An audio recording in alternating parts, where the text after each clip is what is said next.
Mustafa from Canada?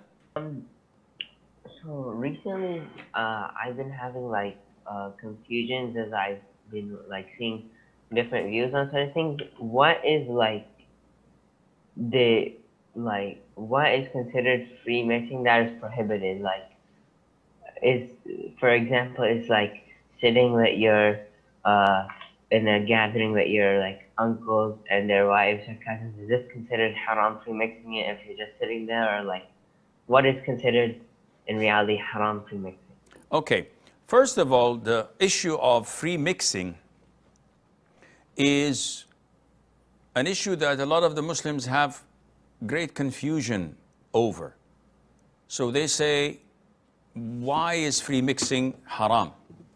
And why are the Muslims, men and women, going around the Kaaba in the Haram and doing sa'i between Safa and Marwa, and this is not prohibited? Why do women and men go to malls and supermarkets? Why do they sit in restaurants and buses and airplanes, etc.? First of all of these are not free mixing. Free mixing is when you get a chance to exchange glances, knowing what is wrong and what is right. This is a different thing. Looking at one another, talking, chit-chatting, flirting. This is free mixing. People don't do this in the Haram, nor on airplanes or buses or in a mall. They just walk. They don't know each other. Now, for you to go to a restaurant with your uncles and aunts, they're mahram. But with your cousins, female cousins, and you sit on the same table, and she's sitting in front of you, she's not wearing the hijab, and probably she's putting some makeup, and everybody's talking freely and mixing and laughing and chit-chatting and engaging in conversations. This is free mixing. This is where shaitan is setting his traps and waiting for the right moment.